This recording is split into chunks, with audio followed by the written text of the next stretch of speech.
This week on the TT show, we have a new RTX 5090 design, benchmarks for AMD's unreleased 9900X, RDNA 4 details, a PS5 Dev kit that sold for $6,500, Windows 11 Government Edition, half of the internet's traffic is bots, and the world's largest password leak. Let's get into it. Welcome back to the TT show. My name is Jak Connor. I'm a hardware editor over at Tweaktown, and today I'm joined by my co-host Kosta Andriadis, gaming hardware editor at Tweaktown. Hello, hello, hello. We both have beverages for this very dense episode of the Tweaktown show. We have a lot to cover this week, but first, how have you been? How has your side of the news trenches been? Not too bad. I mean, we're recording this just after July 4th. Like obviously in America is Independence Day and a holiday weekend, so like big news is kind of pretty light at the moment, so it's just catching up on reviews and things like that for me anyway. And what have you posted to the website recently? Well, I haven't actually checked. I've been head down in the news trenches and writing my own review, but what have you been reviewing? Reviews. Well, they've gone live as a Logitech mouse and headset. Nice. The headset that they sent was their bright pink version because Logitech's new peripherals, so like their mouse, keyboards, and headsets, like their Logitech G Pro line. They released them in black, white, and fuchsia, which is like bright pink. So they sent the headset in bright pink. It's very loud, isn't it? I'm looking at it on my monitor now. It's like this monitor is garbage. It's literally like $100 monitor, and it's vibrant. Like you actually need like a proper monitor to even get like what the color looks like. It's pretty funny that because like black and white looks, you get an idea. But it's actually a slightly disappointing headset, to be honest. Disappointing because of the software. Because is it LIGHTSPEED? You reviewed the first version of this, the Pro X. Yeah, that's what I was going to say. I was like, I used the first one, and I actually really liked it. But mine was wired. Mine was wired. It wasn't wireless. I remember that one because I had it too, and I really, really liked it. So this one is wireless now. So it's almost like double the price. The sound profile, they changed it to make it a bit, instead of like neutral sounding of the original, they made it a bit bassier, which I didn't mind too much. But the EQ is like so limited anyway, but like the main thing is that like the actual, for the price, the microphone and chat quality is pretty poor because it's kind of like, what kind of mic is it? Is it a, what do they call it? It's, I haven't looked into my, it's unidirectional, but that's what I was looking for. It's just the quality is bad because like it comes with, Logitech's app is actually quite good, like their software, but it comes with like Blue Voice, which is like because they acquired the company Blue, which used to make microphones and stuff. Like the Snowball. Studio. Yep, exactly. Like which was and the Yeti. Very, popular ones.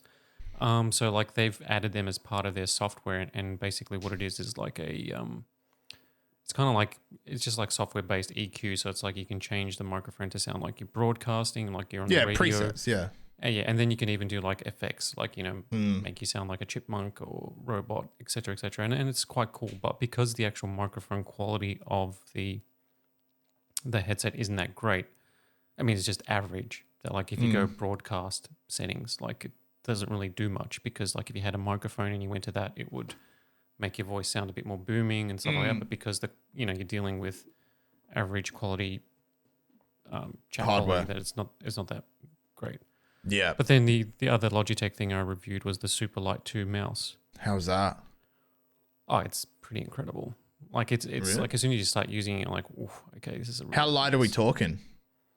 It hits I think it's about like 60 grams. It's not like it's not the lightest or 50 something like that, but it's not the lightest. Like I'm actually using at the moment the Viper 3 Razer one, and that's like 47 grams or something like that. Wow. It's so light.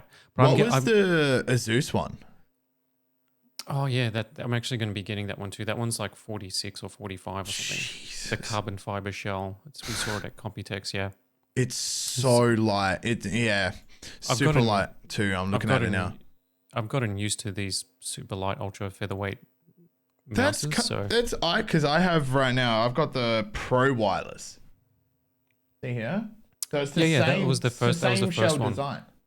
That was like the first one, and then they did the super light, which was like the refined version of it, and now the super light 2.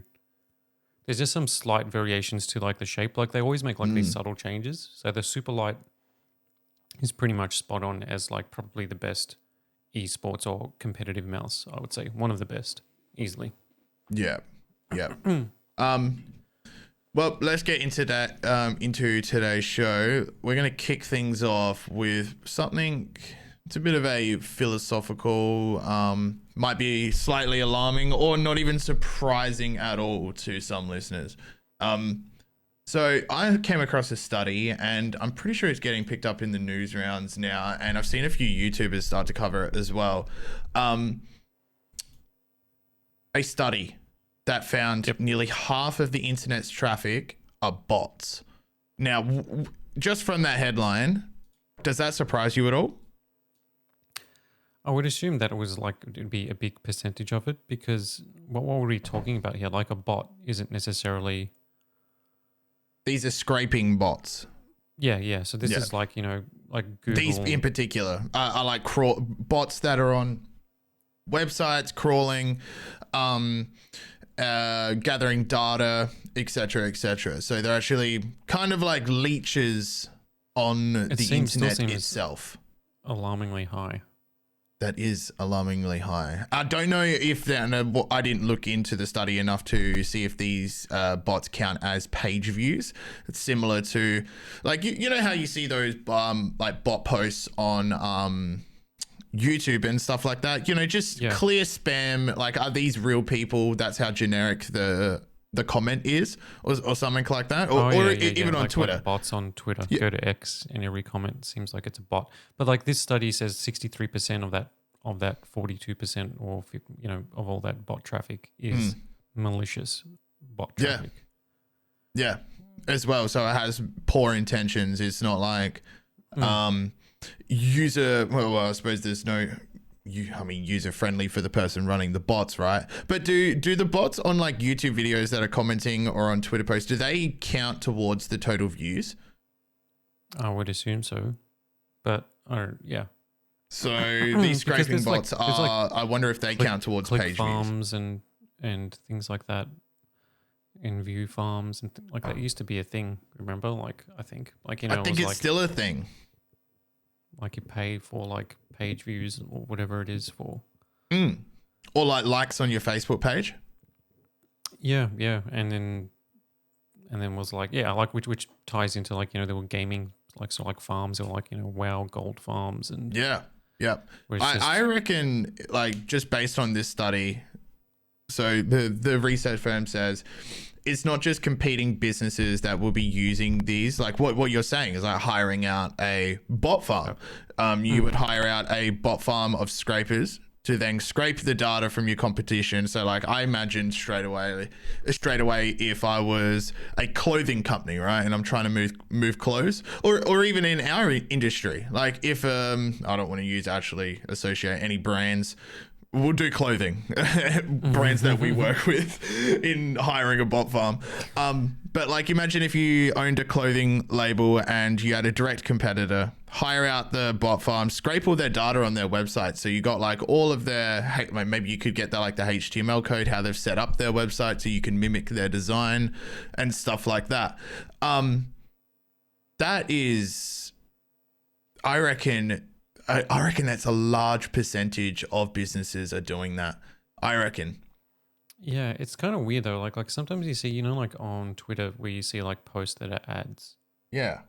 And they have like X amount of views, and obviously the people are paying for the views, but then like they got like X amount of comments. Whenever you like every now and then I just go to see like what are people commenting, why are people commenting on an ad? And like most of them read like bots basically. They're like they're unrelated comments, or they're just links to check out this or whatever, or like follow me, blah blah blah.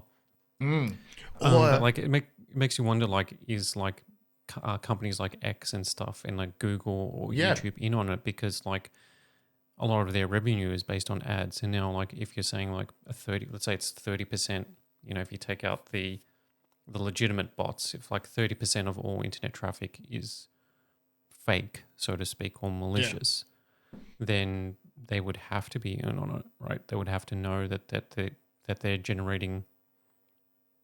I guess the bad part would be like is if they are actively just enabling it just because it boosts their figures as well. You know what I mean? Makes like YouTube's like, well, we know there's bots, but we're not going to get rid of them because we sell ads based on X amount of views. Now, if all views drop by 30% or 50%, like. I reckon it's one of those things that we're never really going to know the answer, like the actual answer to. I think the scope of the internet is simply too big for you to be able to measure it. But conducting studies like this does give us an idea for what it is like, maybe like an approximation. Categorizing those bots, like in this study here, they said they could be used to create fake websites. Like this is all the data. And this is why they're labeled malicious as well, because the scraped data can be used for nefarious stuff like impersonation tactics, blackmail, all of that kind of stuff. Or simply just degrading the performance of a website. Like imagine having so much traffic on your website, and say you're a clothing company, right? You have so much traffic on your website. I'm like, oh my God, but no one's going through checkout. And it's just hindering the performance of your website. So this would be also counting things like DDoS attacks, or like, you know, like setting swarms of like fake visits to, it makes me concerned and want to know more. So 42% of traffic is generated by bots. That's what the study found. What is also concerning is even more alarming. Yeah, probably more alarming and more an immediate danger to your everyday life is your passwords. Look, this is no easy way to say it. There is 10 billion unique passwords in plain text just sitting on a hacking forum. What do you think about this? I ran my passwords through the password checker, and thank God, but I recently just encrypted mine. I've got like a third-party open source called, I think it's called BitLocker. Oh, yep. Oh no, Bitwarden. It's an open source kind of thing. You can put all your passwords in there, and then you've got like a master password, and mine's like 32 characters long or something like that. It's impossible for me to remember them, because it is literally characters. But 9.9 billion passwords have been aggregated by a user called Obamacare.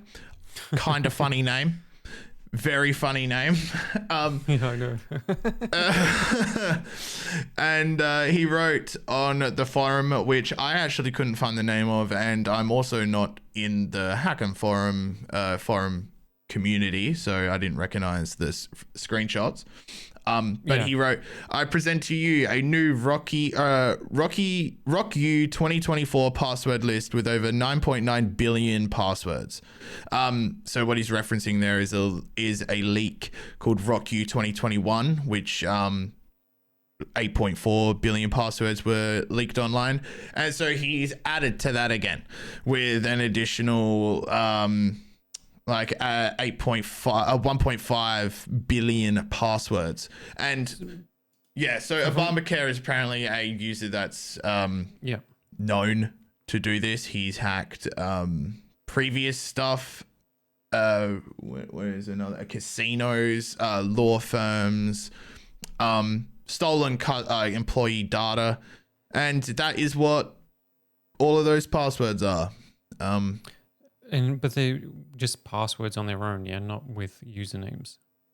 I'm not sure. I didn't want to link into it. I actually wanted to avoid. Yeah, that's right. Obviously, we can't. Yeah, we're not. Yeah, obviously, we're not going to just saying like here's the list. Yeah, I also didn't want to download it and check. I don't want to self-report, but Cyber News, they're security experts over there, and they believe the leak could have significant ramifications for many users around the world. They were starting to see like increases in your accounts that especially if you have the same.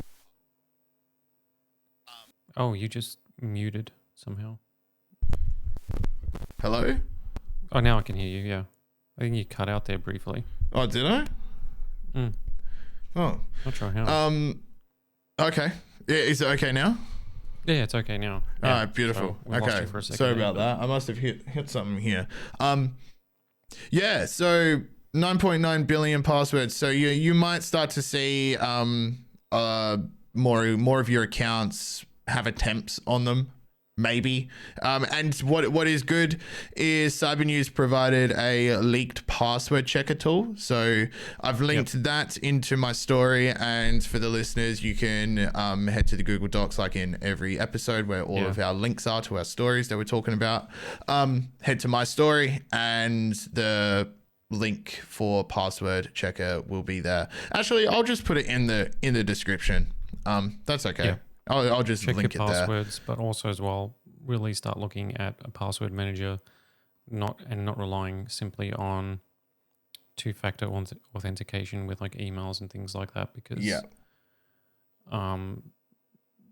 it comes down to being able to have like secure passwords. Because a lot of like I've got a friend who works in security, and like it's like if somebody has like a 6-digit password or a 4-digit or like how many characters like factors into it.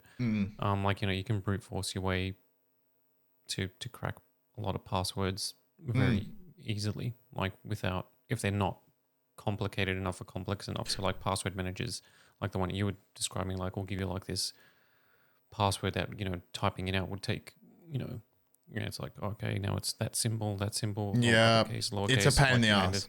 And there's like 20 characters because like that's the only way you can be secure with like knowing that people aren't just going to be able to just guess that plain text password or be able to like take something like this and just like run through them. Like, it'll just run through passwords one after the other. Yeah, yeah.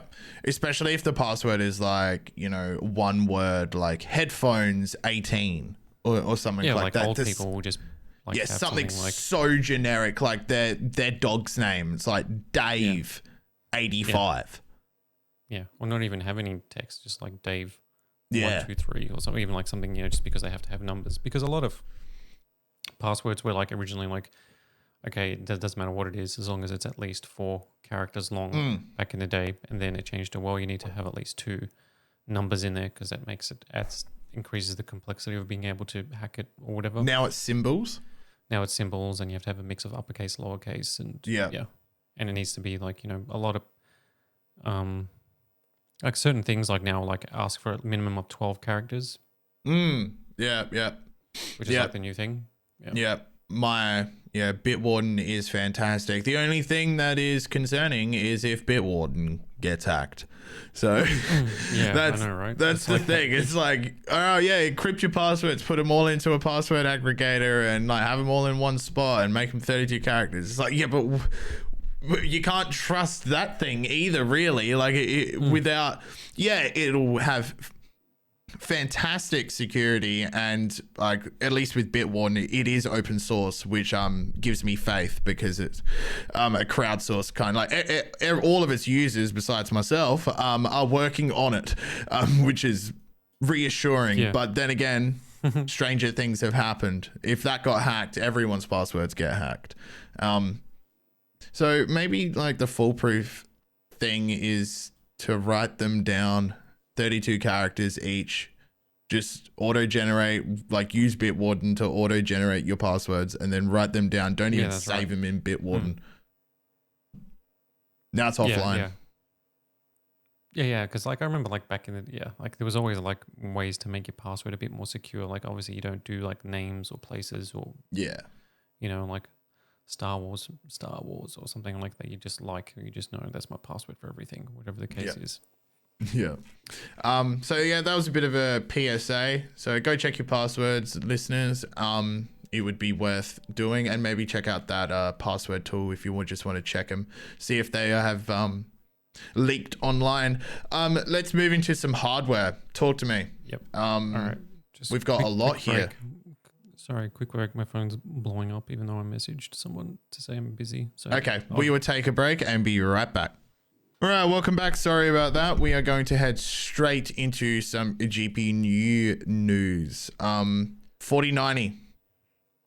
Yeah. Super. So last week we talked about how the next gen memory that NVIDIA is going to use on the GeForce 50 series or the next gen RTX 50 series GDDR7 memory, and Micron, who's developing it, said that it's going to deliver like a 30% or like even up to 50%, whatever, like performance boost just to games, and how like something like memory speed would actually be like a massive benefit to performance. It's not just like capacity. It's not just the fact that you've got 16 gig or 24 gig.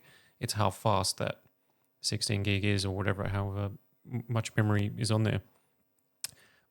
So basically these modders, so we don't actually have like anything more powerful than the 4090 at the moment. So like there's the 4090 and that's the flagship. There's no 4090 Ti. There was no 4090 Super released earlier this year. It was just the 4080 Super.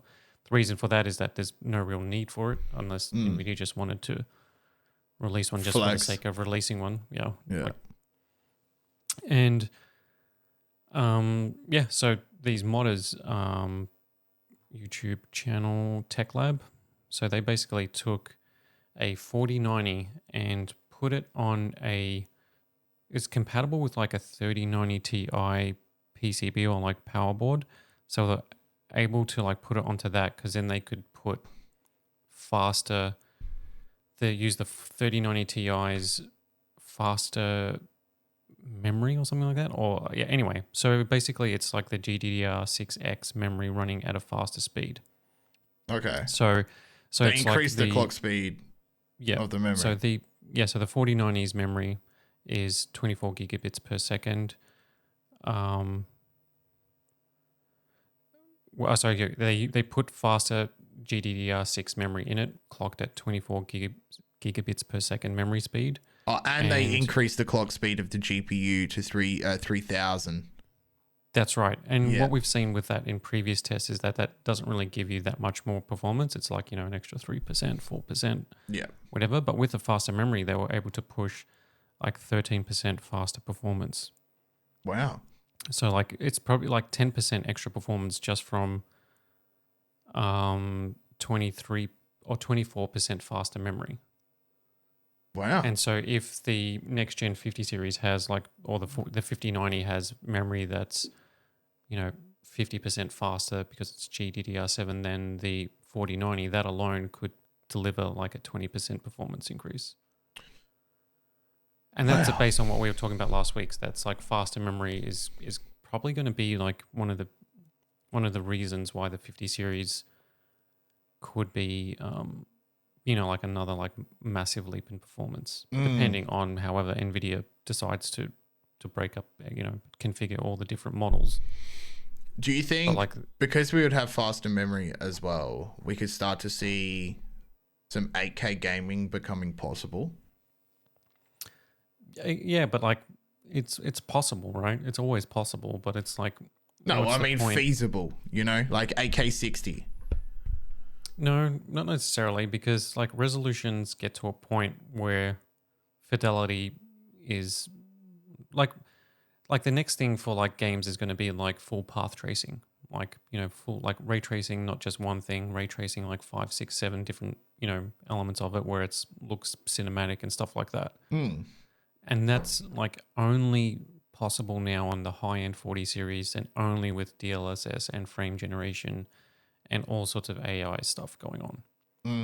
Now, if you like on the 4090, you can play Counter-Strike in 8K, like 100 plus FPS. No Yeah, problem. but I'm talking about 200, like mainline games. but mainline games is right now is all going to be. It's always been about like fidelity, right? Like when people complain about, the 1060 was a 1080p card, but the 4060 is a 1080p card too, so we haven't come anywhere in 10 years. Well, that's because game visuals or visual fidelity and graphics, like in 2016, running at 1080p is very different to like, Hellblade 2 running at 1080p, right? The visual fidelity is like, like it's always going to be like, I don't think GPU performance is going to eclipse, like the rate of performance is ever going to eclipse like how much, like Unreal Engine 5 and the visual fidelity that they're getting out of games. Okay. I was just more so saying like the raw performance will enable 8K 60. You are able to do that. Like it'll be feasible. Yeah, it'll be feasible in a lot of games, but like I don't know if that's like, I don't think that's the goal. No. I completely agree with you with what you were saying. It's like you would definitely want to have better graphics before going to 8K 60, but I can see. But even then, like people prefer 4K 140 or 120 versus 8K 60. Like absolutely. FPS, like triple digit FPS is now becoming, like when PC gamers were 60 FPS, like back in the day, and console gamers were like 30 FPS. Now people with Xboxes and PlayStations want 60 FPS in a lot of their games. Yeah. And PC gamers all want like 100. Like if I have a game that's running at 60, I'm like, oof, surely we can get it running to like 100. 60 is no good. Is that about all you had on the 4090 Super? Yeah. So that 4090 Super is pretty cool. Check out the story. It's like a full mod, and they're able to get like a double-digit performance gain. And realistically, it's with a liquid cooling and stuff like that, but it shows you that NVIDIA probably could have done a 4090 Ti quite easily, even just using not similar specs to the existing 4090, but just beefing up the clock speed and memory speed and stuff like that to get a little jump in performance. Yeah, I'm sure if AMD had a competitor at that price point and performance point, then we probably would have seen a 4090 Super, but AMD doesn't. Yeah, that's right.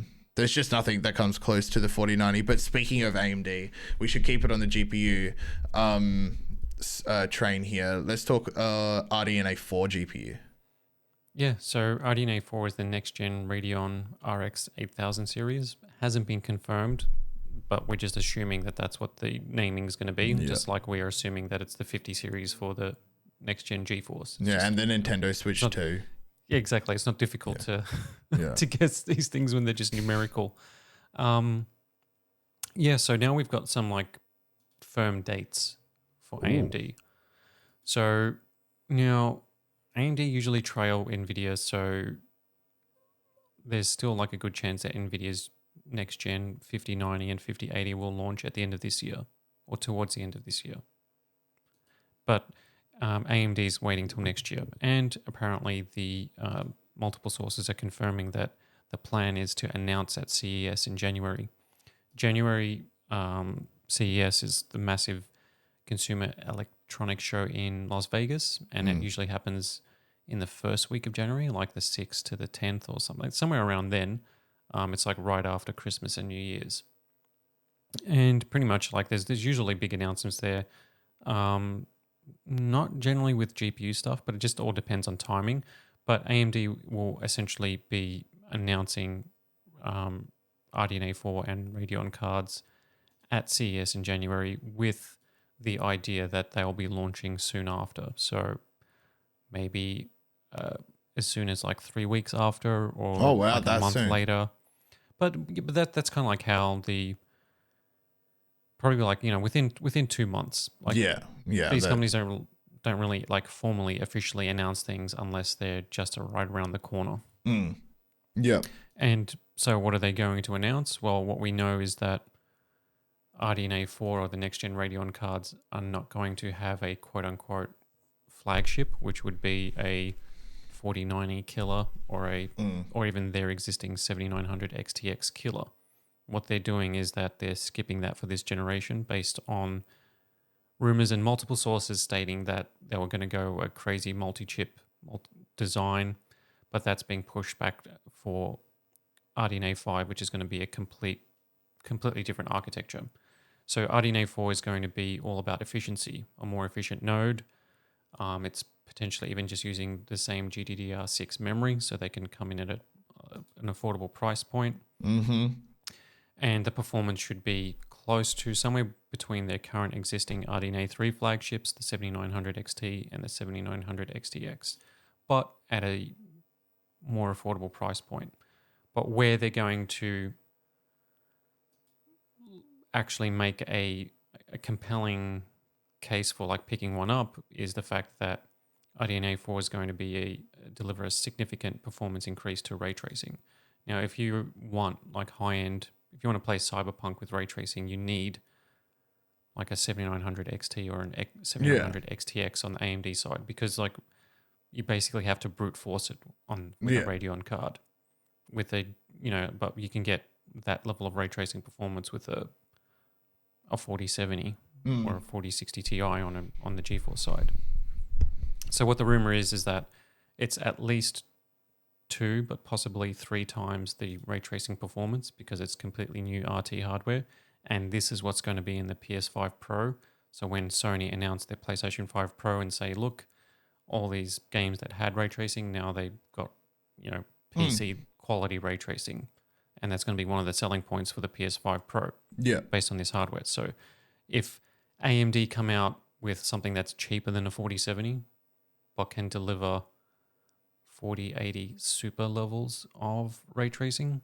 4080 super? So like pretty much up there qualities levels of ray tracing. So within 10% of the 4090? Yeah, like if they're looking at 2 to 3 times, that's where you that's where you get to NVIDIA levels. And what we're looking at, how many watts? Because you were saying efficiency was going to be a big factor in this. I would say like less than the 4070 in terms of efficiency. Do you reckon they're going to beat them? I don't know if they're going to be. Maybe they'll probably maybe they're aiming to be like Ada Lovelace, like super efficient as well. Yeah. Wow. That's a compelling. This is exciting. We've been waiting for good AMD news for a long time on the GPU side of things. That would shake things up. Yeah. Because it recontextualizes every GPU in terms of like, well, what are you willing to, like, how much is it really worth? And I'm sure this launch will come with an FSR update as well, right? It would come with probably something. I mean, they just launched their FSR 3 update. It would have to come up. Because you know how NVIDIA does the DL. You were saying they do, when they launch their next generation, they always have a new big DLSS update. Yeah, now they do. Yeah, now it's like just as much about software and all these upscaling technologies, like different things, like features, like and I think AMD are probably aware that that's what they need to do as well. But then again, they may not. Like it's like I would like them. If we were running the company, we would say like, "Hey, this is what you need." Yeah. Well, I mean, we're the press. We're telling them do that. You need to do that, AMD. This is what you need to do. Because I want to. If this is going to be the next big launch from you on your GPU side, I think we need to learn more about FSR. I reckon FSR needs to get better if they really want to compete on the GPU front with NVIDIA. They need to do what they're doing, but do it better, or more affordable. Do it as good and make it cheaper. Well, no, they have to. Like, there's no other way around it, because NVIDIA have that Apple-like quality of being like a brand that you just like, okay, if I get a high-end GeForce GPU, it's going to be pretty good. It's going to have all these features, and it's just going to be like the top of the class, right? Yeah. So like if you're Radeon, like you may be as good in terms of performance and even software support and driver support, but you just don't have that recognition. You don't have that legacy of that sort of like premium brand. Yeah. Well, I'm all for the underdog. It's better for us consumers, and it's just awesome to watch them fight. But yeah, we'll keep our eyes on that. Hopefully they do announce at wait, is that confirmed? They're announcing at CES? Well, it's not confirmed by AMD, but this is rumors. Like we don't hear anything official until like like AMD won't. If it's at CES, we won't hear anything official until December. Right. Yeah. I was going to say And that's pretty. They'll just tease something. You know, they'll tease something and be like, "Oh, that looks like a GPU fan." Let's keep it on AMD. 9900K benchmarks have hit the internet. K is like Intel's thing. What was that? Sorry. You said 9900K, but 99 like K is like Intel. Oh, sorry. CPU. Yeah, 9900X. Keep it on AMD 9900K. Yeah. Oh boy. So this is weird, right? Like these were announced at Computex, which is now a month ago. I mean, they're always like on track for like release later this month, but we haven't got like official dates and official pricing from AMD yet. And all we've really still got is just what the benchmarks that they officially gave during the CES announcement. But the Zen 5 powered Ryzen 9000 series of CPUs are going to be here in a matter of weeks. Yep. I would say. So benchmarks are starting to appear online. So Bench Leaks, which is just a X account or Twitter account that posts like new entries that appear on the Geekbench forum results, or like the Geekbench 6 and other benchmark results. So one of the verified, so it's like a verified Geekbench 6 benchmark, has appeared for the Ryzen 9 9900X CPU, which is not the flagship. The flagship is the 9950X. Yeah. So this is the second one GPU. down. Yep. And it basically, its single core score is the fastest ever, basically. Yeah. For a single core performance. It beats the 13900KS and the 14900K.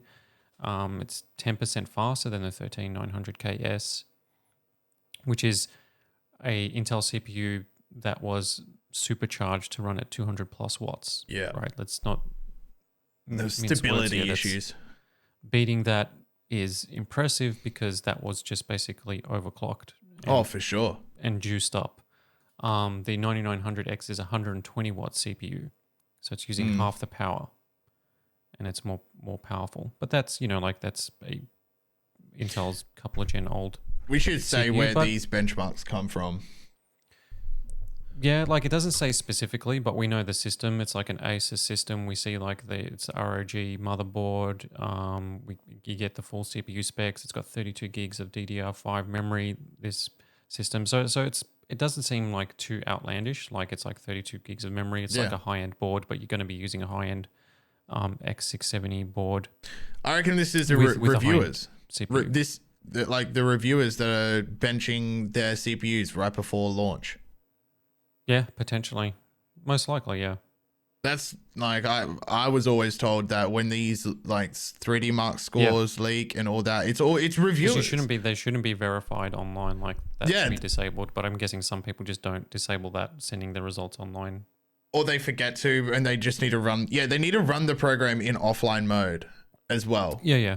There's usually options like in 3D Mark, you can disable it so you're not sending the results online. Yeah, I reckon it's reviewers, and this happens quite often. But it does bode well. I mean, the 9900X is a 12-core, 24-thread CPU and a boost clock speed of 5.6 gigahertz. Now, it doesn't have as many cores as the 14900K flagship Intel. So in terms of like multi-core performance, it doesn't quite hit that high because it's not the top model. Yeah. So like the 9950X has 32. more.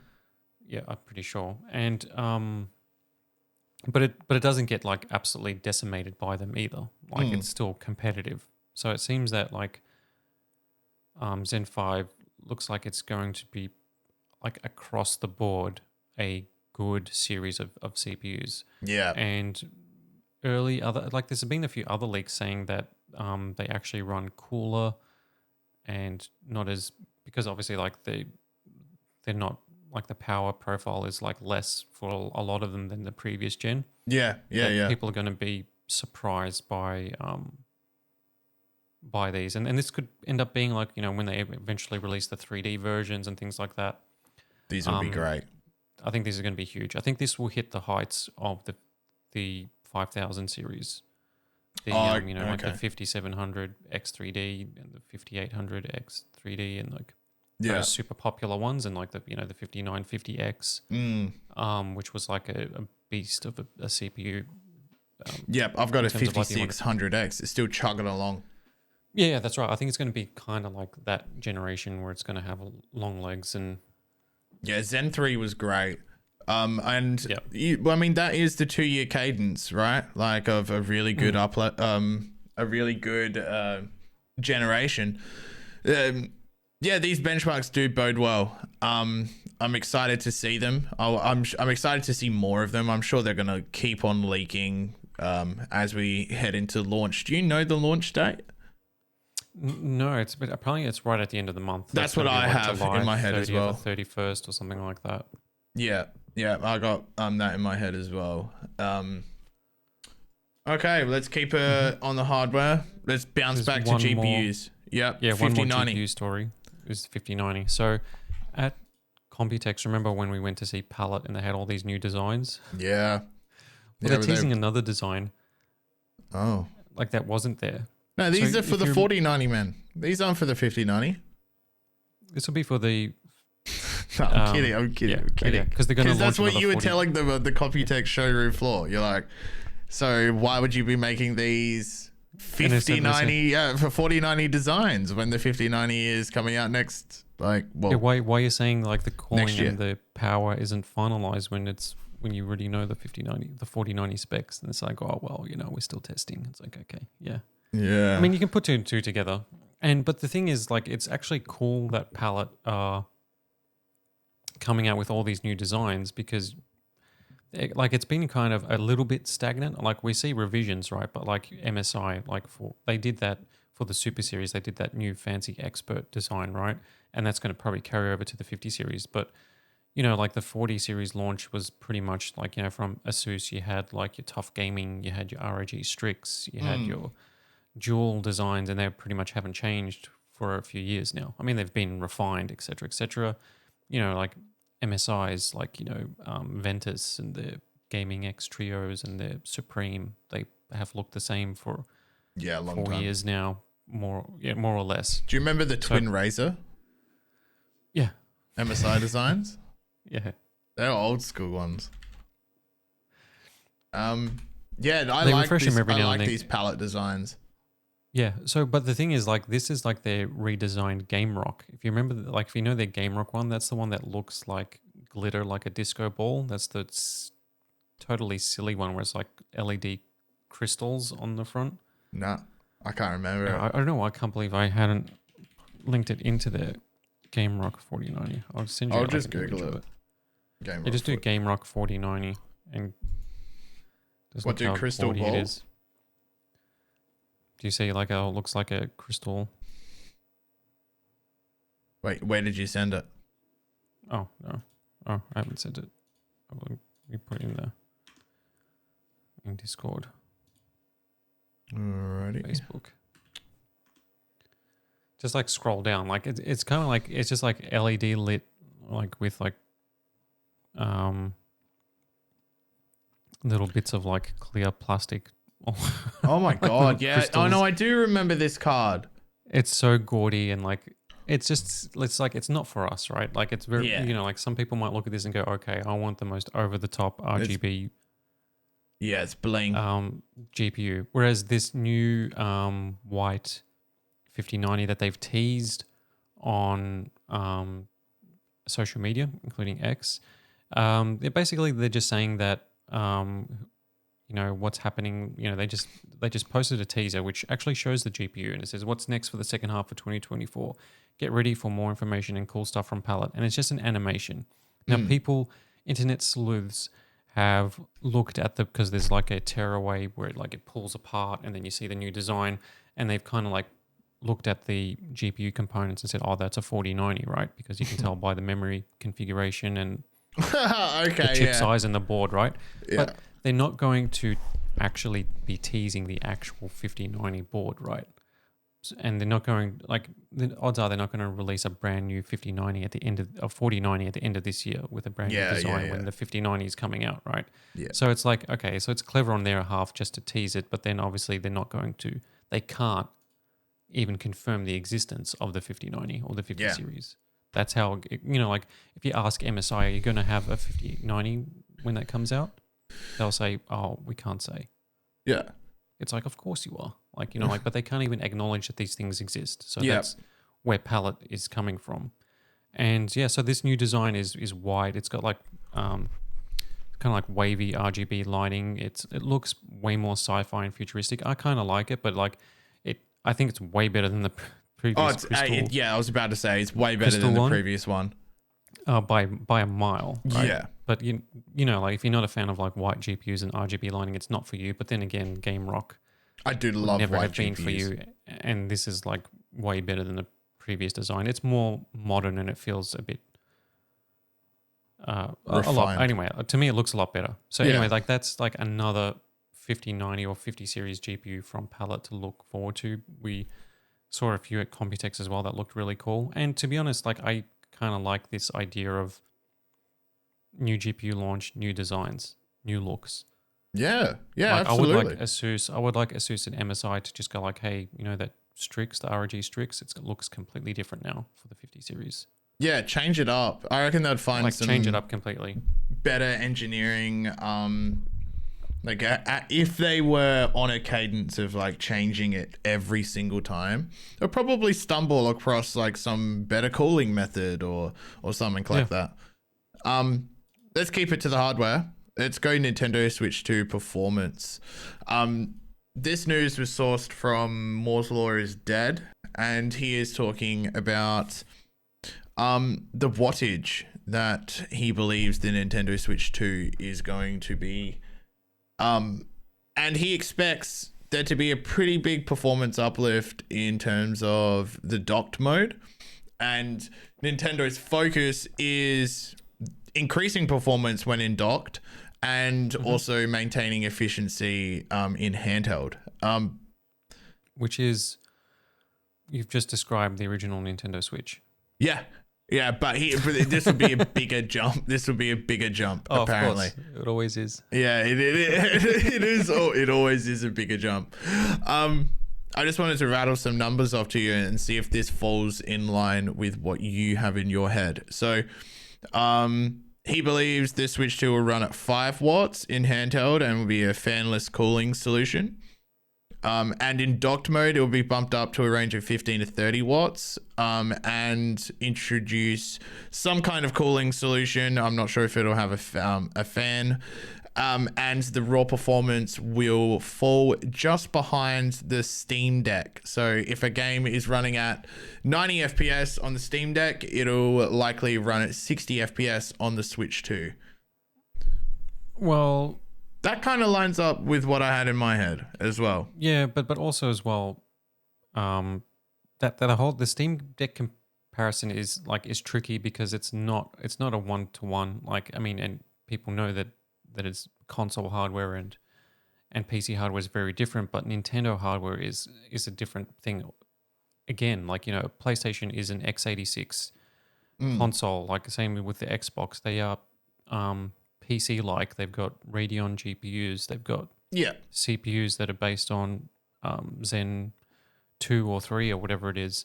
And so there is an equivalent to a PC that could essentially become like an Xbox Series X in a lot of ways. But the Nintendo Switch it's more like an Android tablet, and the chipset is like not designed to run DirectX 12 or whatever the case is. Obviously, the next gen Switch is going to have a lot of that baked in because it's NVIDIA and they're going to bring in DLSS and stuff like that. But it's still completely different. And what Nintendo was able to push out of the original Switch in terms of visuals far exceeds the hardware in terms of if you were to compare it to a PC, right? Like, you'd be like, oh, this is equivalent to like a GPU from 10 years ago or 12 years ago. So like the Steam Deck comparison, I think, is not the right one to make because I think that with the Switch 2 and and the technologies that and also and programming specifically for a specific hardware, and what they've been able to get out of the Switch will carry over to the Switch 2 because they're not going to change too much. There's going to be backwards compatibility built into it. That I think it's going to be able to push games faster than what they can run on a Steam Deck. Oh, really? You think they're going to be faster? I think so. With upscaling technologies, DLSS. They're going to cap it at 60. They're going to cap things at 60 because there's no need. Because the actual screen on the handheld will be 60 hertz, I'm assuming. And when they're connecting it to the dock, they're still just going to be running at either a higher resolution or beefed up or the same resolution, whatever the case is, at 60 as well. Like, I don't think Nintendo's going to be pushing 120 FPS. Do you think we'll get performance? Maybe they will, maybe they won't, but like I think they're going to be they're capping it at 60.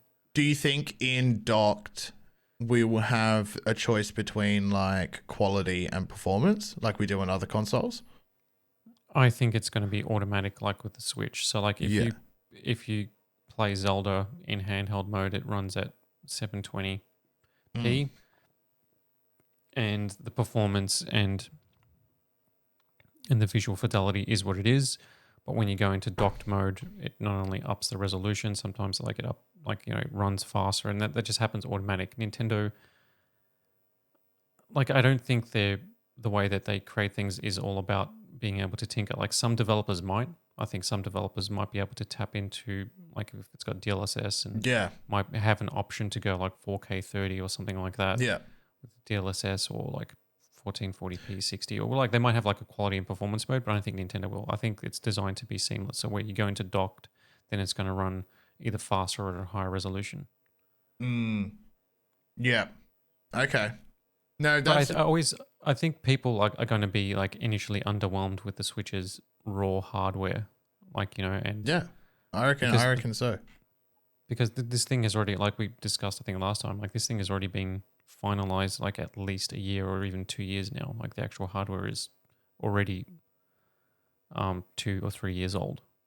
It was already like finalized like a while ago, and even then it's all about efficiency. So like this is all like, that makes sense. Like it's going to run in low power mode in handheld mode. Yeah. And then but like I don't know about the additional cooling that will have to be baked into the hardware. Like if you're going to overclock it, the dock can't be responsible for cooling it. Like the vents, and there'll have to be some sort of vapor chamber, and there might be, maybe they integrate like a fan into the dock somehow, or whatever the case is. Graphing. If they're going to, or if the dock is going to actually supercharge it, which is what a lot of people are hoping for, because the initial Switch dock was more about just giving it a bit of extra power, and then it could run games at slightly faster or at a higher resolution. Yeah. I reckon we're going to see a performance jump that I reckon this makes sense in my head. Docked mode would give us 1080p 60 every game. And with upscaling technologies, I would expect us to get close to 1440p, not native, and maintain it at 60. That would be fantastic. Here's the thing though with that, like the DLSS factor was what's going to be like key, is that if they can push that to even just 1440p or ideally 4K. So if you compare 1080p native, 60 FPS native with TAA anti-aliasing, just normal 1080p 60 FPS. If you compare that with 1440p DLSS quality mode, the 1440p DLSS quality mode looks better. But even though it's natively rendering it at 1080p and upscaling it to 1440p. Yeah. And it's the same with like DLSS performance mode in 4K, which is rendering at 1080p. It actually looks better than native 1080p. Like those are the two examples where it actually looks noticeably immediately better. And that's what most likely Nintendo is going to be using it for. That's where I'd put my estimation as well. I don't think we're going to see 4K docked, like 4K 30. I don't think that's even going to be... We may even see 4K 60 docked, but even then, like I don't just think the hardware's powerful enough. I like doubt 4K it. 30 maybe. Yeah. Like 1440p 60.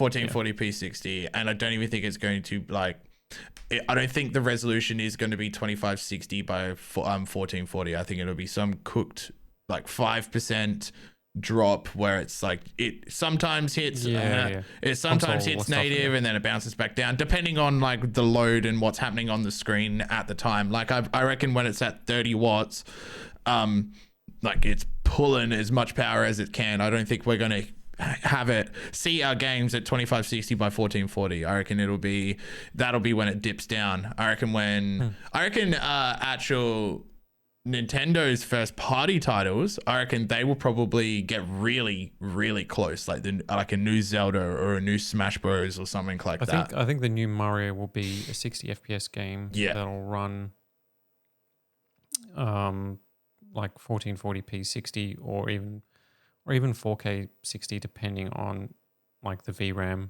how the memory, and it really depends on what Nintendo's goal is as well. Because Nintendo are happy to release games that run at 30 FPS easily, and a lot of developers are still on console. Zelda, that's what it targets, right? Yeah. Their big cinematic games kind of target that. So we'll see, but I think that at the end of the day, the Switch 2, doesn't matter what it is going to be home run. It's going to be 3 times as powerful as the current Switch. Yeah. At least, right? Yep. Just based on what's inside these things. The Switch now is really, really old. It's a decade plus in terms of the components. Nothing in the Switch is cutting edge or even high end tech, or even that's cool, good technology, quote unquote. These components haven't been that for 10 years. Yeah. Yeah, it came out 7 years ago, and you're right, the components it was already are older 3 years 10. behind, and the Switch 2 is going to be the same. It's going to come out, and the technology is 3 years old, but it's still at least relevant enough for it to be a great piece of hardware. Yeah. Just a bit of a Switch 2 update there. Let's move into, where is our list? Our Microsoft corner. Yay, Microsoft. We'll start off with something fun, something that everyone would love, but probably won't get. And that is a Microsoft Windows 11 Government Edition. Now, this is not an official government edition. However, one does exist. I'm not sure if it is downloadable or somewhere in the... Oh, it'll be something that they provide to... China. Like government agencies or the army, maybe the Australian Defence Force, all their PCs with Windows 11 have this version on it. Yeah, and that is something there's a key component about because that there's edition. A reason why. It doesn't have any of the bloatware. And I'm talking Microsoft's ads. I'm talking Game Pass. I'm talking just random apps upon install. It's just Windows 11 has reams of telemetry, and it keeps adding more. Basically, where it's tracking everything you do and selling it or using it to customize the experience or to tailor their experience. Yeah. To make sure it's your Windows, Buy it, Kosta. Buy it. Buy it. It's just that sort of stuff. But it's a lot. Basically, it's just capturing so much information and sending it off to Microsoft. So you can understand that if you are an institution, it's say hey, we need Windows, but we can't have that version. So Microsoft is okay, here's Windows how it existed back when it was called Windows 95 or Windows 3.11. Yeah, so what someone did is they tried to create their own government edition, and they did. I'm not sure if we're even allowed to provide a download link. Oh no, it's in the article. I'm sure you're allowed to download this, but it's you're not going to get any like official protection. I'm sure that it's got security problems, a bunch of like so on and so forth. But if you really don't like Windows 11's bloatware, you can download this and it will remove everything. It reduces the hardware requirements significantly. It enables older PCs to adopt it. For example, based on the above screenshot, which we'll have on screen on the YouTube video now. The OS keeps the RAM usage at around 1.2 gig on a system that only has 4 gigabytes of RAM. Additionally, the government edition removed bundled applications such as Microsoft Edge, Windows Security Suite, Camera, Media Player, Paint, and all the rest of the unnecessary programs. Tiny 11. Remember those? That Tiny 11, which is like open, or it's kind of like you can download. It's like versions of Windows 11 that is basically designed to be bloatware free, but also like run on like low end hardware. Like, you know, they got it to run. There's a version that they got to run in the VRAM of like a 3060 or like even like I think it was like a 2050 or some sort of GPU with only 4 gig of RAM. Oh wow. Of VRAM, like they got like the operating system they create like a virtual drive in it just as a test to show like we can get a version of Windows 11 running on this.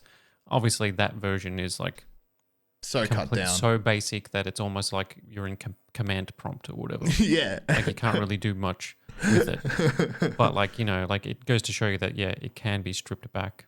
To a, and to be honest, like, should this be a option when you install Windows, right? Like let's say you got your Windows. It'll never be an option.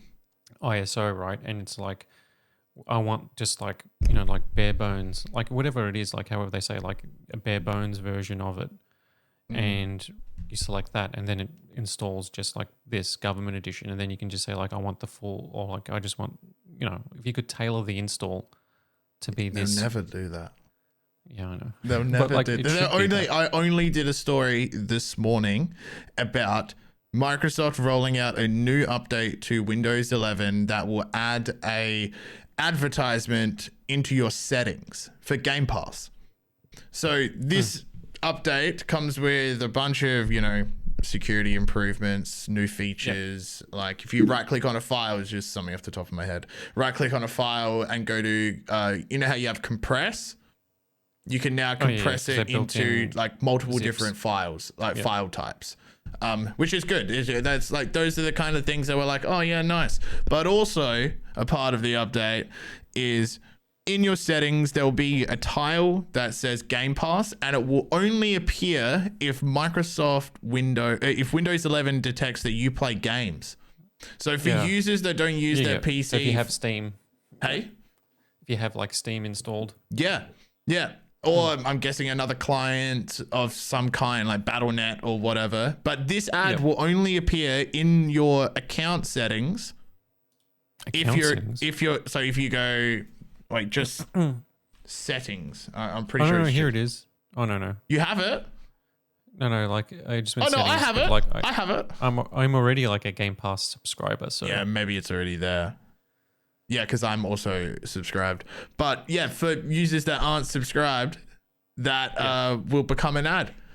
So that is just an indicator of the direction Microsoft Windows 11 is going. I get the alarm, but like if they're advertising their own services, like, I mean, at the end of the day, what's the harm really? Oh, it's just the user experience. But like we're so used to it though, right? Like, I mean, ads and stuff like that, like. Yeah, but just because we're beat down doesn't mean you should keep beating us. You know what I mean? Well, just keep kicking us, Microsoft. I've resigned to the fact that like it's just a part. I'm like, okay, whatever. You are a part of the problem. Come Kosta, on. Hit me with your ads. I don't care. Give me. What do you want me to buy? What do you want me to buy today, Microsoft? And then I open up and I go, okay. I've seen 4 billion ads today anyway. What's one more? Yeah, we'll keep it on the Microsoft train here. So Windows 11 is finally gaining millions of more users. Windows, I don't know if you know this, but Windows 11 was the first operating system to see a decline in users. So people got Windows 11 from Windows 10 and then went, nah, stuff this, and then went back to Windows 10. Oh, right. And okay. Now, like I mean, that's so much of a hassle that I wouldn't even bother. I know. Like personally, like just like the ads, right? Like it's the same. It's like, well. Yeah. You're not easily angered. No, not by this sort of stuff. No. Yeah. So Windows 11 is now seeing an increase in users directly from Windows 10. It might sound, this is kind of like the Steam hardware survey when we talk about like 1, 2, 3% kind of jumps. That is representative of millions of users in the instance of Windows and market share. So May this year, Windows 10 climbed 1% in market share, causing Windows 11 to dip down to 25.68%. Percent market share. The shift in users indicated Windows 11 users went back to Windows 10. That was May this year. However, that seems to be changing now, with StatCounter reporting in June 2024, Windows 11 increased its market share by 2.14%, jumping up to 27.67%, from 27.67% to 29.71%. It's almost at 30%. I reckon they're still, by the time of August, what was it? It was October 2025 when Microsoft announced that Windows 10 support was officially dying. Yep. I reckon we'll probably be, if it keeps going, people are just gonna 40% maybe for Windows 11. Yeah, but here's the thing. Like, I don't think there's a compelling reason for people to upgrade anyway. But Recall. outside of gaming. So like if you look at Steam, the Steam hardware survey is almost an even split now for Windows 10 and 11. I think it's like 49% to, or let's say like 45% to 42%. It's like it's within like a few percentage, right? So it's like almost even. And the reason for that is games actually in some cases run better on Windows 11 because DirectX is all that sort of DirectX 12 Ultimate stuff is baked into the operating system, right? And Vulkan runs really well, and there's a lot of stuff on Windows 11 gaming-wise that makes sense. So, and even like the Xbox app and stuff like that seems to be like better baked into Windows 11 than it was in Windows 10. So if you're a gamer, like, so then for a PC gamer, like it's like, okay, you can see that it may not, it's not night and day difference, right? But it's like, okay, like gaming is more of a focus on Windows 11, so it's almost an even split now. So it's like that makes sense. But for like the StatCounter, which is like everybody in the world that uses Windows, it's laptops, it's businesses, it's gamers, it's this and that. Like, what's the compelling reason to upgrade to 11 so you can get more ads? No, Windows Recall. Well, that even then it's like it's not even available, right? They're trying to push like one of the reasons that proper Copilot Plus PCs exist is because like they obviously have a stranglehold on the laptop market, right? Because outside of MacBooks, what are you going to do? You're going to buy any one of the 1 million Windows laptops. Exactly. And so they're trying to upsell the idea of like upgrading if you got a Windows 10 laptop, like you want a new laptop, like you need a new laptop. Get a Copilot Plus PC.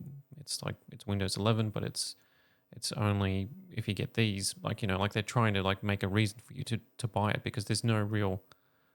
I mean, like if somebody was just using their PC for emails and browsing and a bit of work, a bit of graphic design, maybe whatever the case is, a few apps here and there, like even media apps or Photoshop stuff like that, and they had Windows 10, and like, would you be able to upsell them to Windows 11 to make a compelling argument for them to upgrade? No. Because like you'd be like, hey, it's going to be way more telemetry and way more ads and invasive security things. But yeah, I reckon stuff that you've got Game Pass built into it. I think it's like Xbox stuff runs better. Yeah, I think, all right. I think gamers, and you're right, gamers will be faster, more quickly adopt Windows 11. Because I reckon the general rule of thumb among gamers is if you keep all of your stuff updated. if you keep all your stuff updated, your graphics card drivers, your all of it, like your game files, all of it, it's more likely, and 90% of the time, obviously there are bad updates that come out every now and again. Your game's going to run smoother. You're going to get more optimization, and that should be the general consensus with an update. PC games are being optimized for Windows 11 systems primarily now. Yeah, that too. Developers, they say you need, games, the requirements are now you need Windows 10 in a lot of cases because of the DirectX stuff. Yeah. That's why Windows 7 basically disappeared, because everything switched to DirectX 12, which is not supported on Windows 7. Windows 7, if you remember, was the most popular. It was, yeah. What about Windows 8? Especially, nobody. I installed it. I told you that. Do you want to talk about Windows 8? With the Metro layout, that's what they called it, the Metro design with the squares, which I didn't mind. I kind of liked it. No, you didn't, Kosta. You hated it like everyone else. You have to. There's no way you kind of liked it. No, I did. Why? I liked the aesthetic of it, like the minimal design of it. I didn't like the operating system compared to everything was hidden underneath everything else. Yeah, I understand that. But like Windows 8.1, which removed it and then made that a start bar, and then it's like, okay, then Windows 10 fixed it. But that, people didn't upgrade because, even gamers, there was no reason to get Windows 8 because there was no difference for gaming, and you had this bullshit tablet UI for a keyboard and mouse, which made no sense. Yeah, and I remember that was at the time with the Windows Phone, and they both looked the same. And it's I liked it on the Windows Phone. That's the thing. I liked the layout for the it makes sense. Phone. It makes sense on a phone. It was kind of cool. Yeah. Yeah. But not on a desktop. No. Keeping to Microsoft, let's talk Copilot Plus PCs. Did you see the warning from Samsung about software not running as well on Copilot Plus PCs? No, tell me. So, this launch has been a bit of a cluster F. Yes, that is for sure. Between the Windows recall controversy and other AI features that arguably, I've seen people say that they're useless. Oh, well, we kind of knew that. Yeah. I know. Again, this goes back to what you were saying earlier. It's this is what they're trying to sell us to get to Windows 11, because these features are all restricted to Windows 11. So Samsung puts out a warning to its Korean customers regarding its Galaxy Book Edge 4 Copilot Plus PCs not being able to run some common software such as antivirus apps and games. This is Samsung warning its customers that I'm guessing this is based on Samsung's internal data on what their users are using their devices for, right? Because why else would they say this? So some of their most common software for I'm not sure what their Korean customers are using, but common antivirus apps and games as well. What do you think these are? No, it's absolutely legitimate, because I'm just going to bring it up because with the game side, I posted a story about Copilot Plus PCs. We didn't get to it last week, but it was a performance. It was about I think it was PC World did a benchmark for they basically were using the Surface laptop, right? Yeah. And and I think the Samsung as well, and the Asus VivoBook, and so they basically did benchmarks of the games that Microsoft showed that actually run Baldur's Gate 3 is it runs on the Snapdragon X Elite. It's ARM, it's Windows on ARM, so it's a different architecture. Yeah. But it's emulating DirectX, and then Microsoft came out, the DirectX team, and said, "Hey, we're doing all this great stuff to make these games work, but play Apex Legends and the game crashes and you get a error that talks about." It's an emulation error or something like that, a DirectX call, it just doesn't work. Diablo 4 crashes. There's a few other games that crash, and then there's some of them that run so poorly that it's unplayable. Less than half the performance of Intel's laptops with their integrated GPU that launched early this year that didn't really set the world on fire either. The Media Lake stuff with the Arc graphics built in, it's less than half the performance of that. But a lot of the issues were based around emulation because this is still very early days. And I'm not surprised because Windows and x86 or developing for PC has traditionally been open, right? Like, exe files, the whole point of an exe file is that it's an executable that anybody can compile from multiple programming languages, for any type of app, game, software, whatever, virus, blah, blah. It's all just like a executable. And that's the program of the app. But then with Windows 8, going back to that debacle, right?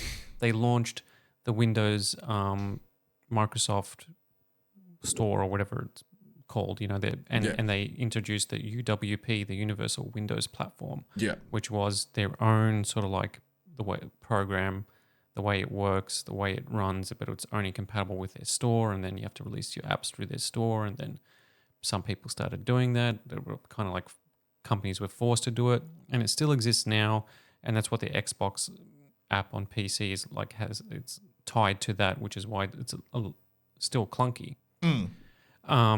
But like the thing with ARM-based stuff is that like it has to emulate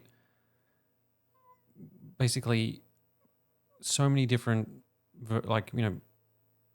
any sort of like program that anybody could create that's freely available. Like you can't test millions of programs to see if it runs properly. Yeah. Because we're talking about millions, right? How many apps have been developed for Windows since Windows 95? Because that's what's compatible on Windows 10, right? Or Windows 11.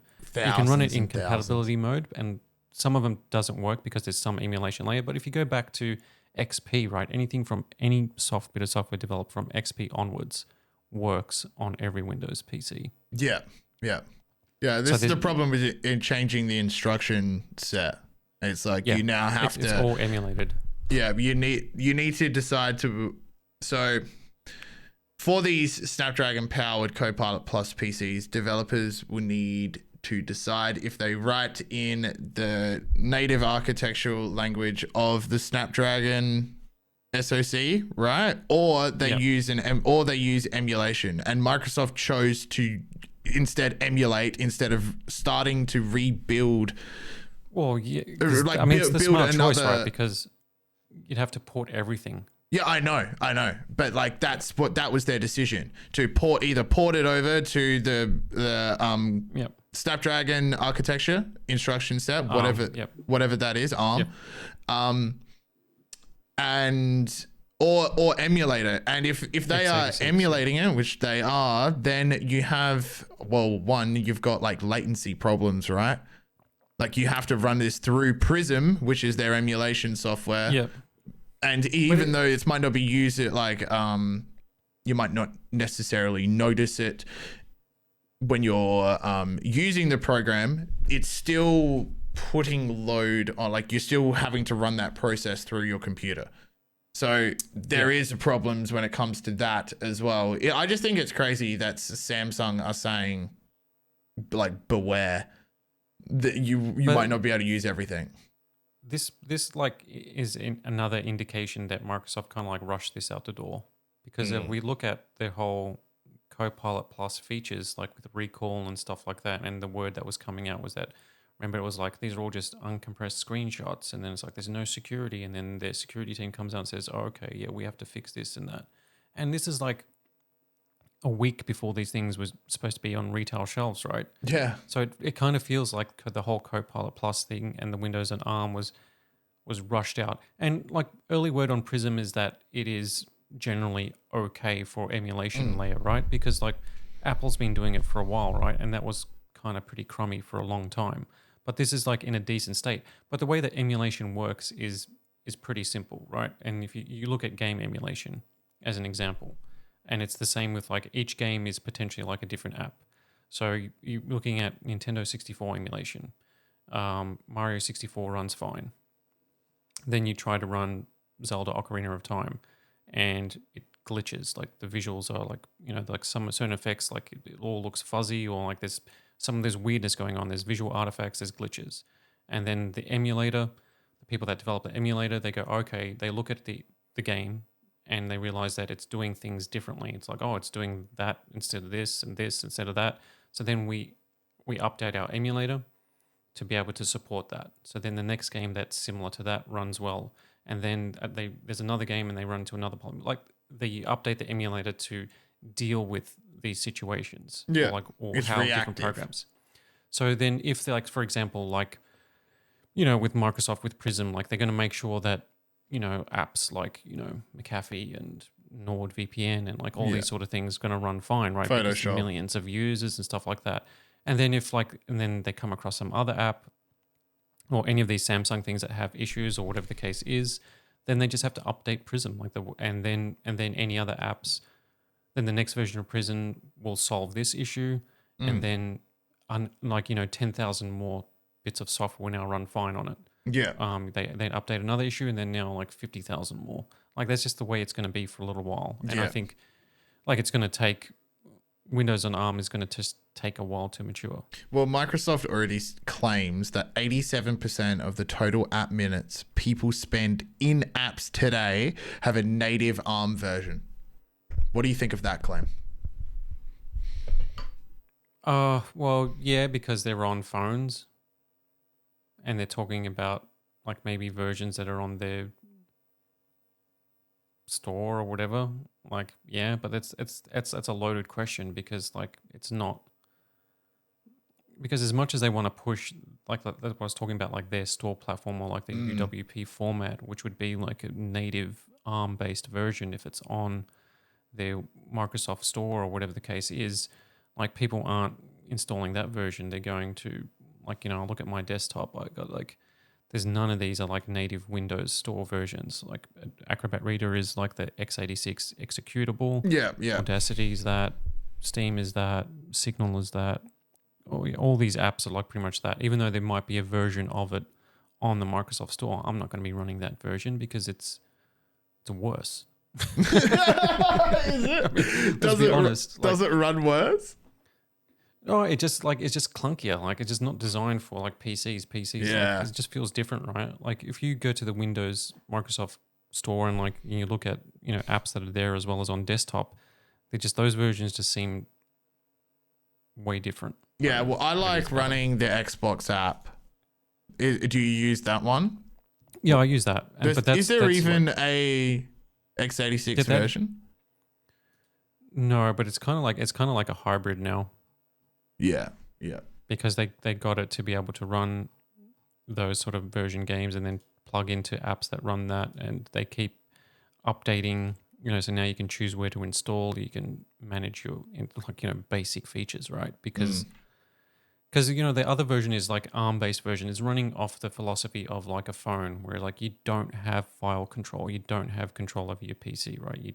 Like if you go install an app on your phone, you're not choosing what directory to install it, right? Like, Yeah. why should you, right? That's a platform that doesn't need it. But like on a Copilot Plus PC, you want to be able to like, I want to access my file directory. I want to choose where I'm going to install that.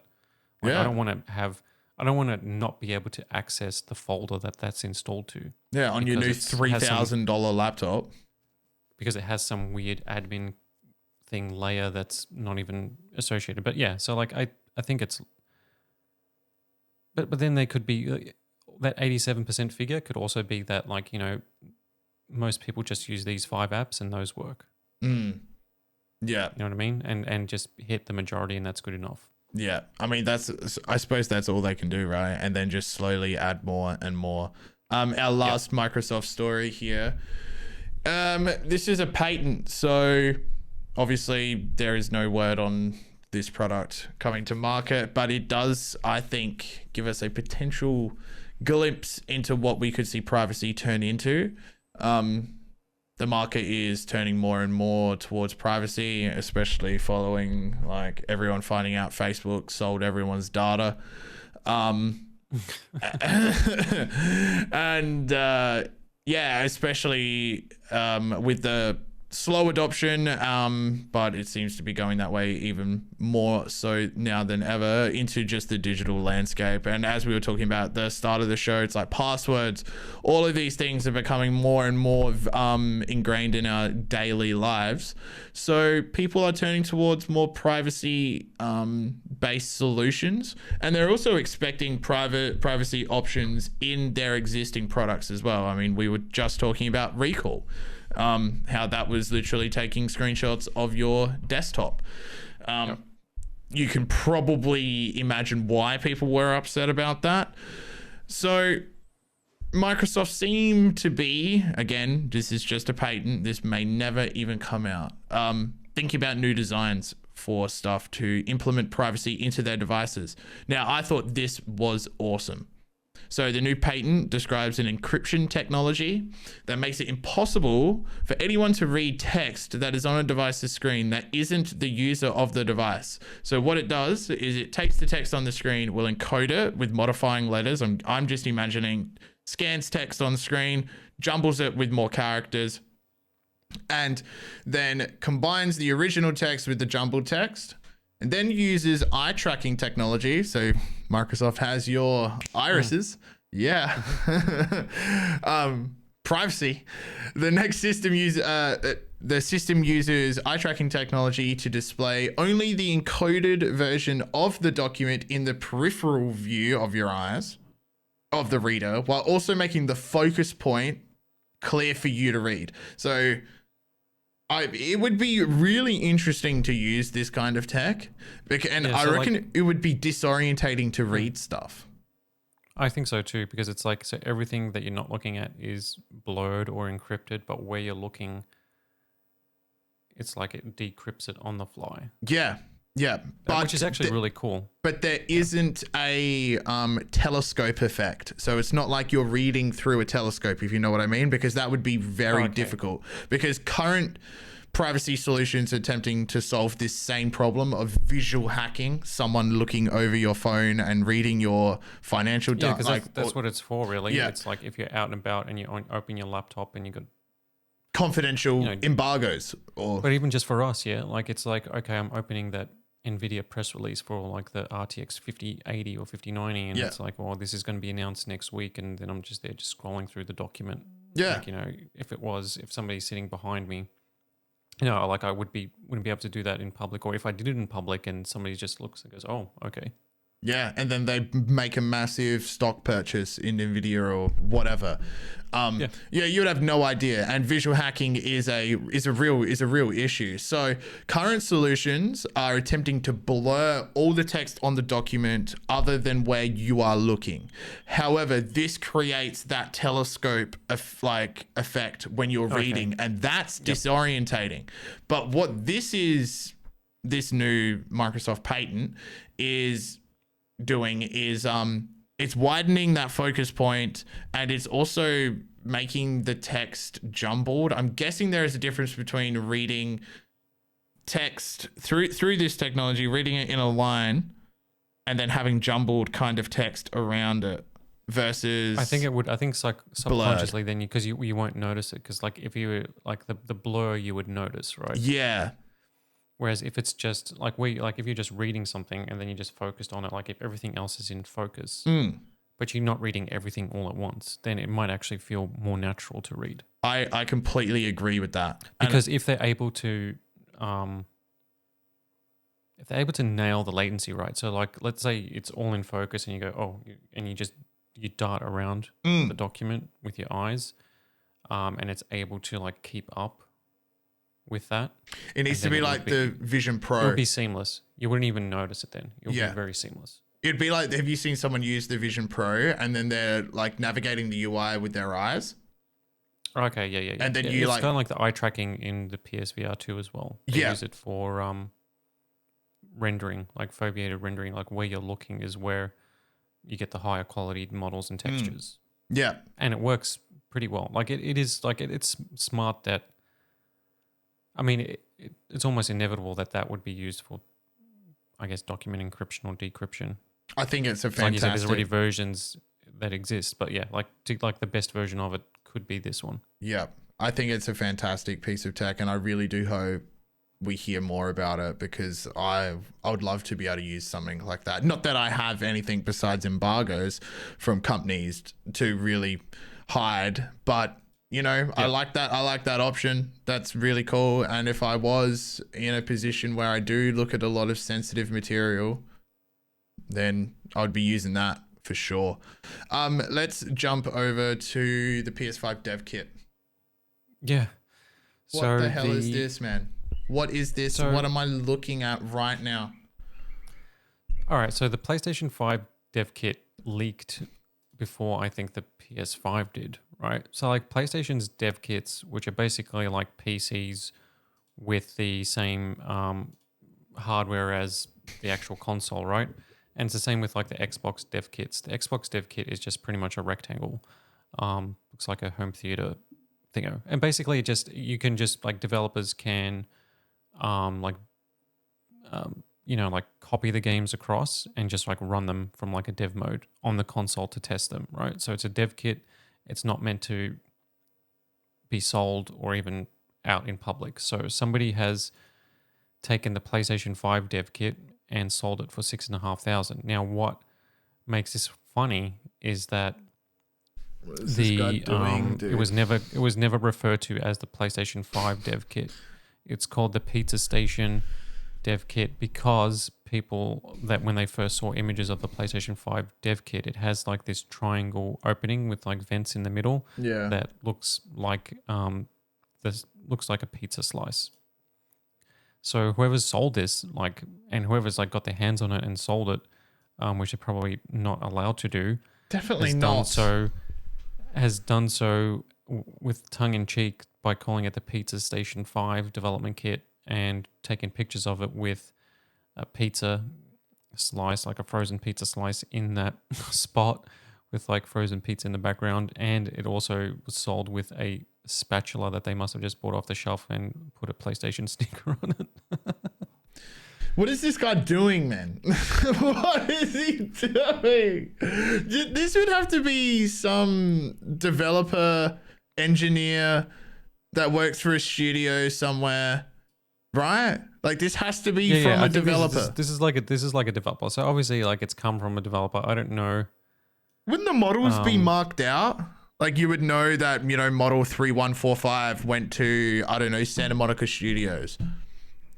Yeah. Like I would think so, but like I don't think the images had that. But like I think like also as well, this like by labeling it like Pizza Station, then it flew under the radar until after it was sold and somebody picked up on it. So like if a PlayStation 5 dev kit or an Xbox Series X dev kit like appeared on eBay, or even like a Switch 2 dev kit or whatever it is, it would instantly get taken down. Yeah. I understand why they have put what pizza boxes are these behind it. I don't know. Like, this is in Europe, so this image is hilarious. It's probably really good. This is probably pretty good frozen pizza. Like if that's like Italian frozen pizza. Italian frozen pizza is probably better than our Ristorante. And they've put a pizza in it as well, and what looks like a lint cleaner. Oh yeah, well, like a paper towel underneath it. Is that a spatula? Yeah, it looks like a lint cleaner. You need to get the lint off your leg. Oh right, yeah. No, it's a spatula, so you can take your pizza slice off. Oh my god, who would buy this? Do you think just a Sony collector? 100%. Yeah. Oh, I think it's just So like somebody would love to get their hands on that. Like I think $6,500, man. Although the price of it seems pretty high for what you're getting. You reckon? I reckon it would be double. Like if I was to buy a dev kit online, should be double the retail of whatever the PS5 or PS6 is. PS5 Pro would be. Yeah. Do you reckon there's PS5 Pro dev kits? No. This is the PS5 dev kit. I know, but do you think they exist? There would be, for sure. Yeah. Yep. All right, very cool I'm not stuff. sure what it would look like, but maybe it's the same sort of design. I reckon it'd be the exact same with just slightly better better hardware in it. Yep. We have gotten to I think it's our last story here. Oh, no, last two stories. We can rattle these off. Couple of game ones. Yes. Yep. We'll finish it off this hardware and software intensive episode with some games. Games. Talk to me about Cyberpunk. Yeah, so a fun one. So Cyberpunk 2077 has a multiplayer mod. So Cyberpunk has a thriving mod scene on PC. There's heaps of mods already for Cyberpunk, but CD Projekt Red recently released like full, or I think it might have been like a month ago, whatever it is, like their full like Red Kit, which is like their tools that they use to develop the content in the game, and it's their custom engine, the Red engine. So if you remember back before Cyberpunk launched, when there was so much hype, before it actually launched in a pretty rocky, You could say that. disastrous state. Yeah.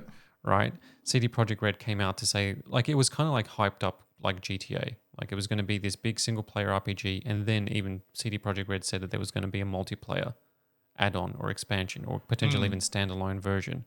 And people were comparing that to GTA Online. It was like, oh, this is going to be like GTA Online, but so cool. It's in the futuristic, blah, blah, blah. But then Cyberpunk launched, and it took them a couple of years just to fix the game. But they early on scrapped the idea of a multiplayer version, which meant that a lot of people were disappointed that was never going to be a multiplayer Cyberpunk. Well, there's a single developer who's working on a mod called CyberMP, and it works, right? So there's a couple of YouTube creators and a few people were given a early version to check out, and it works. So basically, it's very simple though, right? So it's not like GTA Online in terms of what you can do. It basically deathmatch. You can go on your races and you can run around the world and do sandbox. You can do sandbox things. Yeah. There's you can't do the story missions. Yeah.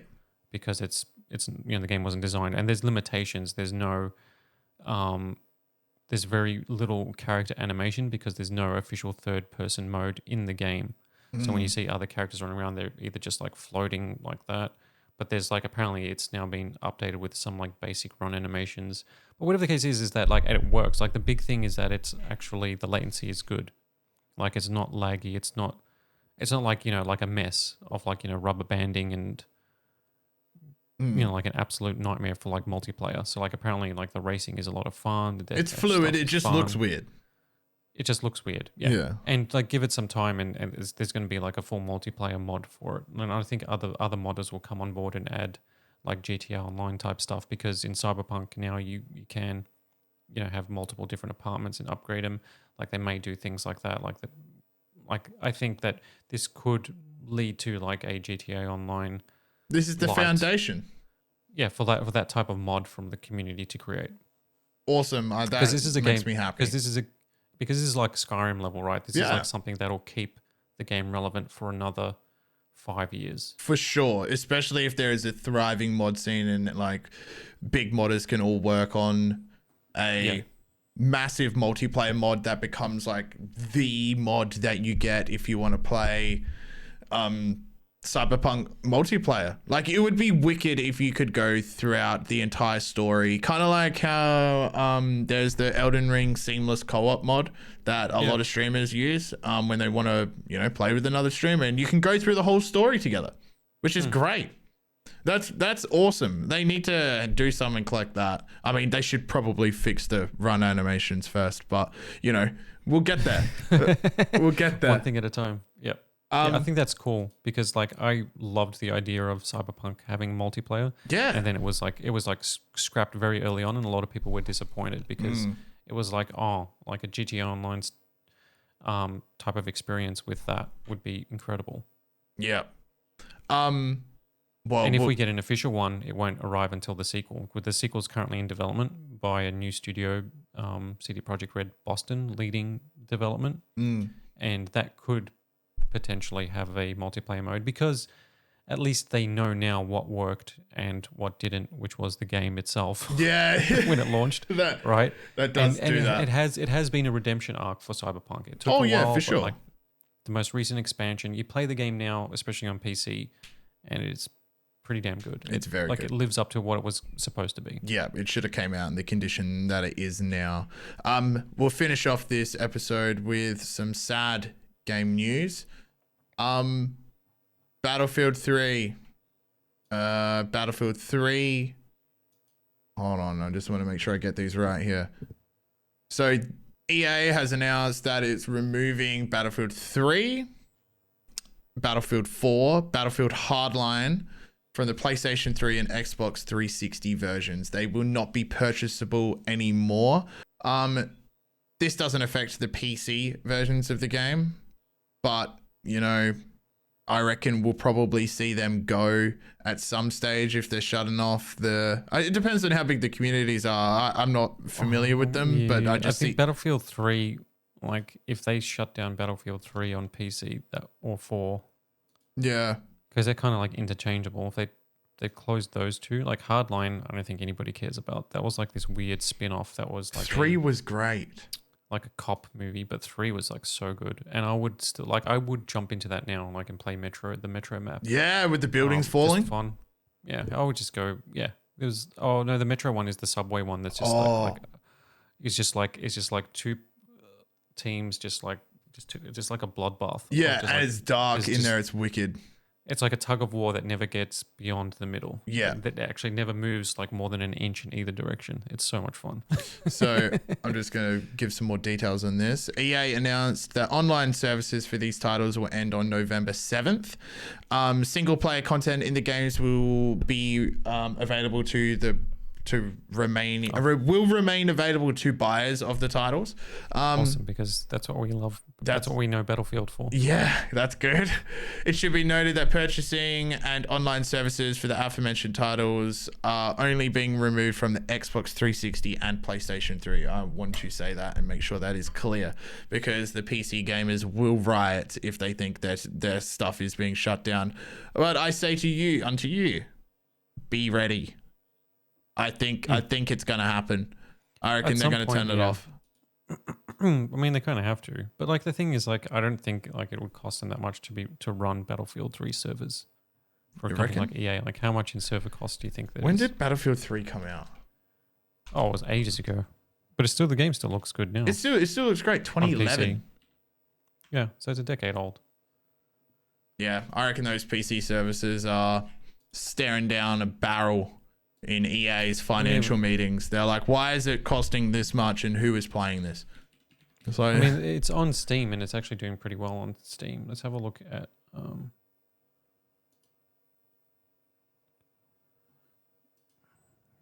how many people are playing it.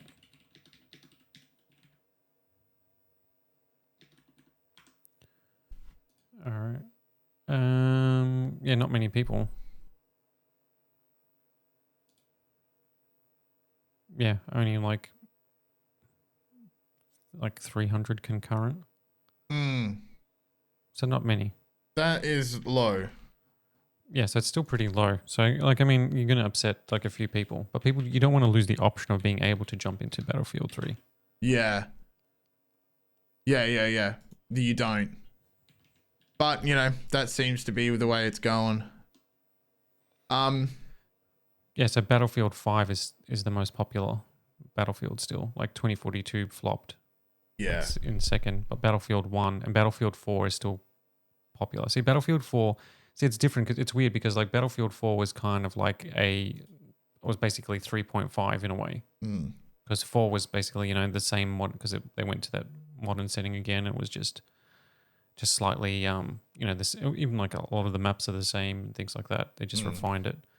And then 5 was the when they went back to World War II. So that's why that one's still super popular. Yeah, that's where I started to get into the Battlefield series with Bad Company 2. And then I remember buying the physical edition for Battlefield 3. And I was so excited for it on the PS3. I was so stoked to get that. And that's when I fell in love with Battlefield. So it hit home hearing that the servers are being turned off and no one else can enjoy that. that is the end of this week's episode. We will see you next week for another jam-packed week of news. As always, head down to the description below. There'll be a Google Docs link, and all of the links will be down to all the stories we talked about will be down there. Bit of further reading on each of them. We just glaze over the top of these stories. There's a lot more to it in those links. And yeah, please don't forget to like, comment, and subscribe. Go check us out on the Spotify, Apple Podcasts as well, depending on where you're listening. And we will see you next week. Goodbye.